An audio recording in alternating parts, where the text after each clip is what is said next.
Okay, welcome to this playthrough with our our Skyrim playthrough where we're going to build a super powerful blade warrior. So let's take a look at our character so far. We're not starting out a Helgen here. We're starting. Where's the helmet? It's got that weird horn bear claw. So our character. So we want to build a melee warrior, uh, two-handed, dual wield, and sword and board. So we've got we're just going to build only on one-handed. So that allows, see, we're going to go up the dual wield limb. Most of the one-handed skills are absolutely useless. The only one we want is the basic armsman. We want to get armsman up to 5, and we're going to go dual wield, dual flurry 2 points, and eventually dual savagery. So that's all we want for the dual wield. We're also going to build on block, so we can do sword and board when we want to tank. So sword block for and shield and block for tanking, and we're going to go up here, going to go up the power bash line and the deadly bash line. Um, that's really all I want. And block, basic block. Um, I was going to build a light armor build, but I'm going to go for a heavy armor build because we've got a Gork, so we start at 25. Um, I've been so what the character I have now is already at level 5, and we've been fighting with light armor just because we got hold of some nice light armor. But there's no point in that. We're going to build for heavy armor, and we'll explain shortly why. So, yeah, and of course, we're doing all of this at legendary difficulty. So, legendary difficulty is really tough to be a melee. It's much easier to do conjuration. Conjuration is relatively easy at legendary if you know your way around, because your conjurers do all the fighting for you, and they fight at full strength. But of course, in legendary difficulty, not only do you get hit at something like 3 times as hard, but you only hit a quarter times as hard. So melee fighting is really difficult. So we've got to maximize your abilities. So what we've got is we have done that. We've got our orc with the orc with racial power berserker rage, which gives us a double strength, half damage, double damage out, and half damage in when we want it once a day. We also have picked up the shout. Oh yeah, we've got unrelenting force. What we're going to get now is we're going to get the shout elemental fury. So the elemental fury shout will give us a really super high speed dual wield attack. So we're going to use 2 types of fighting, but one is DPS where we use dual wield and elemental fury, and we'll chop people up when they're already tanking with somebody else. And when they're not, when they're attacking us, then we can tank. We can use our shield, and we can hang on to them we can fend them off. We can tank and survive in legendary so long as we have, excuse me, a shield and masses of vegetable soup. We can stagger bash them indefinitely. So that's our strategy. So we have to get. So we're going to get elemental fury next. Now the reason I waited till level 5 was because there's a lot of up to level 5 you're doing a lot of preparatory quests. I've done all the usual basic quests, like I've got the lower stone for damage and magic resist. I've also done the Agent of Mara for magic resist.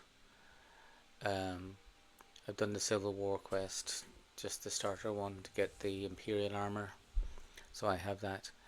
And what I've done is what we're planning to do next is we're going to get the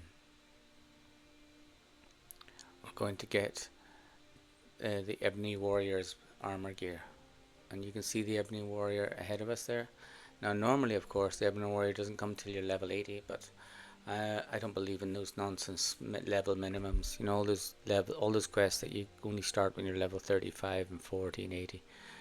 First of all, they're a load of rubbish because I never play that high. Usually, all the quests are completely finished by the time I'm level 25, so there's no point in hanging around. And the second reason is that I want to get this guy's armor when and use it in my adventures, not after I finish adventuring. So I've got a mod called removes quest. It's called timing is everything, and it removes all the quest level minimums. So sorry, it doesn't remove them. You can control them with the configuration panel. So I just set the minimum for this quest to level 2.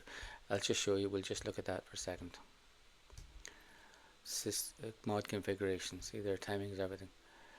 So I mean, even if I wasn't doing this special playthrough revolves around killing the Ebony Warrior and stealing his gear. But even if I wasn't, like all these quests with their high level minimums, they're just nonsense. I just get rid of them all. And if the quest is tough enough, they'll beat you. That's all there is to it. The Ebony Warrior is a level 80 warrior. He doesn't need you to be a certain level to try to kill him. That's up to you to do, you know? It's nonsense for the game to artificially gatekeep these quests. Right? So this is an unleveled adventuring is like real life, you know, it's realistic.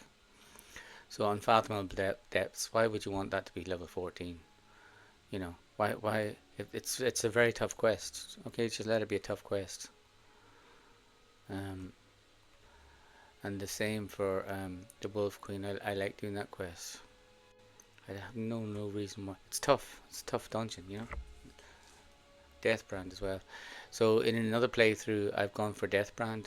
Deathbrand allows you to get the Deathbrand armor, and it's very easy to get all the swords. The Deathbrand quest is incredibly difficult to finish, but the armor, which you can pick up early, is really easy, and you can pick up the armor no problem at level 2 and 3 without any fighting. It's just basically smash and grab operation. And the Deathbrand armor gives you a fabulous dual wield bonus, but it's a light armor, and it's only a dual wield it's only one-handed bonus when you're dual wielding, so it doesn't give you a bonus to single-handed wielding, so that's a disadvantage. But it's still a fun quest to do in Salt's Time. But Ebony Warrior is going to be for this build because he's got a ring and gauntlets of one-handed bonus, very high level ones, and they work all the time, not just for dual wields, for single-handed and dual-handed wields. So let's pick up the quest first. The time has come. I have done all that can be. No question. Except for you. You are my last challenge. Make your preparations. When you're ready, come find me at my last vigil. And it's a perfect quest to pick up early anyway, because you don't have to do anything now. You could leave this until level 80. All you have to do is he's at his last vigil. See that this quest location appears, and you can fight him anytime you want. Now the reason I waited to start my playthrough to level 5, is because the key to defeating the Ebony Warrior is the key that I found to defeating him is Unrelenting Force. So you have to have all of Unrelenting Force. So to get Unrelenting Force, I had to get through the quest. You have to have the shouts, obviously. So I had to get through as far as the Horn of Jurgen Windcaller. At the Horn of Jurgen Windcaller, you have got, at that point you get the third shout of Unrelenting Force. That's all you need. That's all you need to defeat him. Unrelenting Force. So we've got that now. But the other thing I do want is let me see my shouts. The other thing I do want is I need to build up my character in certain other ways.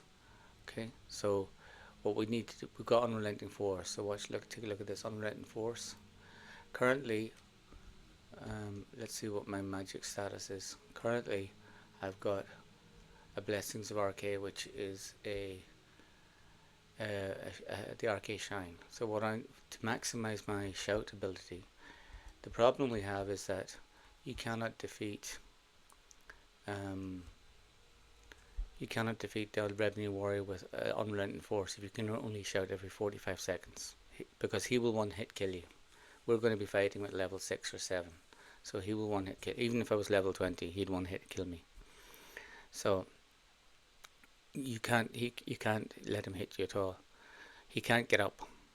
The other thing is he can't even get up because he has 3 or 4 healing. He has 3 big healing potions. So if you let him get up, he'll heal himself completely. So that would mean that you'd have to let him heal himself 3 times. You'd have to get him down to 0 3 times, nearly 0 3 times, and then on the 4th go you kill him. So if you never let him get up, he never gets a chance to take his potion. So that means, and the other thing is you can't use your sword. You can't use your melee ability to kill him because he's got this reflect damage perk. So you just kill yourself. It's only on probability, but effectively you're going to have to hit him about 100 times to kill him, and you're guaranteed to kill yourself somewhere in that 100 kills. So you have to basically shout him to death. It's very tricky because he doesn't die from shouts. He fall damage hurts him, but you have to carefully manage it so that you kill him with a shout, not with fall. He can't die from fall damage, so it's quite complicated. So, but we're going to use this, but we have to get that shout down to like 2 seconds. We have to get our shout recharge time down to 2 seconds. Maybe 3, maybe 4 max. So the way we do that is, at the minute we've got 1 shout bonus, which we don't even have that one. We don't have the Talus Amulet on. So we've got an Amulet of Talus. If we put the Amulet of Talus on, that will give us a shout reduction bonus. If we go to the Talus Shrine, like the one in the woods in the corner of Riften there, that will give us another shout reduction bonus. But we also need to get more shout reduction equipment, and we need to make our shout reduction equipment more powerful by with alchemy, and I'm going to show you how to do that. So, and also we're going to use our vampire, because this is a vampire character. So a vampire character can use the Bloodworm Helm to increase enchantments on them. So the Bloodworm Helm gives you a bonus to every enchanted item of 25%. So a Talus Shrine that gives you 20% shout reduction will give you 24% shout reduction, okay, or 25% shout reduction. So you can boost all your items with that, being as long as you're a vampire. So we're going to use vampire status, we're going to use the Bloodworm Helm, we're going to use Talus Shrine, Talus Amulet, and one other item that has shout reduction, and we're going to use alchemy. So let's get cracking. Our only objective is to defeat the warrior. So our first thing is we want to get okay, I was going to say we're going to get Elemental Fury, but we don't need Elemental Fury for this guy because we're not going to use swords. We're going to get his equipment, become a great fighter, and then use swords for the rest of the quests playthrough. So what we want to do is do everything that will maximize our shout reduction. Okay, so let's first of all we need to do alchemy. So let's get some alchemy gear.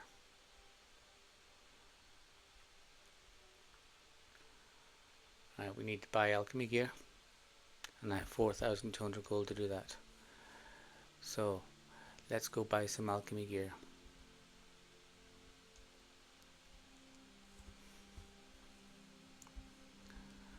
So this guy here, he's 10 o'clock at night. He's not going to be selling anything. He's there, but he's not. The shop isn't open. Here, take this. You'll like it. Oh, I've already befriended him. So he sells alchemy gauntlets. Hold on, did I not already buy them? Let's just check. Because usually I get my alchemy gauntlet. Hold on. Okay, yeah, sorry. Because I'm halfway through an old playthrough. I picked up from an old playthrough. I've already got some stuff done. Let's go back to the house in Whiterun and check what we already have bought.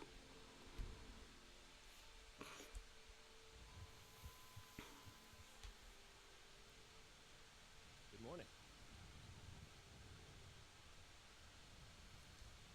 Yeah, sorry. I already have some alchemy gear bought.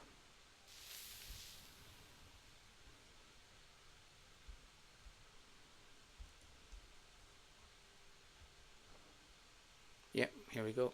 There we are with the circlet and the necklace. We bought the circlet and the necklace from the the clothes shop in Solitude that sells lots of really good magic items, and I got the gauntlets from that smith in Riften. So now I've got my full set of purchasable alchemy gear. So the next thing I want to do is I want. It means so much to us to have the claw back where it belongs. Oh, hi Camilla. Hello, my love. We have a cozy little prophet. Oh, nice. I Here. must have been away for 3 This days. is your share, love. Okay, let's look at my skills now. Okay, so what I'm going to do next is I'm going to get one more alchemy item, which is a ring of alchemy, and that's easy. That's obtainable by a Dark Brotherhood quest. So we're going to do that. So let's see how let's see if we're kitted out for combat, because we will have to fight in this quest. Okay, first of all, so we're going to do a Dark Brotherhood quest. Let's see where we are in the Dark Brotherhood quest line.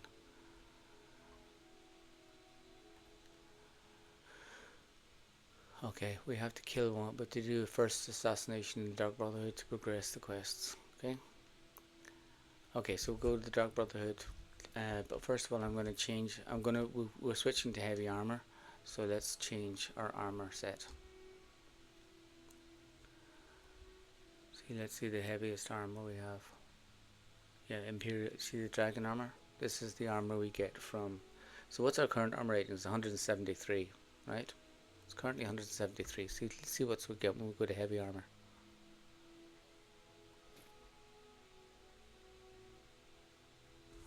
Okay. So weight, Imperial dragon armor, dragon helmet. See, I had the helm of Orn Bearclaw, which I got from Gallows Hall. That's brilliant for stamina, for dual wielding and two-handed power attacks and everything. But we're going to stick to the Imperial. We've got the dragon gauntlets, and we should have the Imperial boots. Let's put them all together. Dragon armor, dragon boots, dragon gauntlets, dragon helmet, dragon shield. Okay. Now you see armor's popped up from 170 something to 222. So we're a lot tougher, right? And that's apart from the magic bonuses. So we've got 10% melee damage, health regeneration, fire resist, and when low on health has a chance to give their ebony flesh. Okay, so that's kind of handy, fluky thing. And the dragon shield gives us fire resist and also double damage from bashing. So that shield is useful when we get the bash skill. So when we get bash in our shield. See, let's take a look at our. Where's block? We need to get block up to 20 up to 30. So we need to do a lot of blocking, get our blocking up. Okay, so we can do power bashing. Okay. So let's see if we're ready to go on quest, because we're going to go into a combat quest now. So we're ignoring the main quest line. Blade in the Dark. That would be talk to Delphine. There's an easy dragon kill there. But what we're going to do is concentrate on our current quests. So we need to do the Dark Brotherhood quest line. Let's go after them. Let's just check we're ready to go.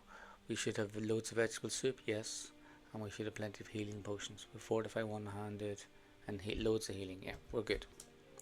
Okay, let's save.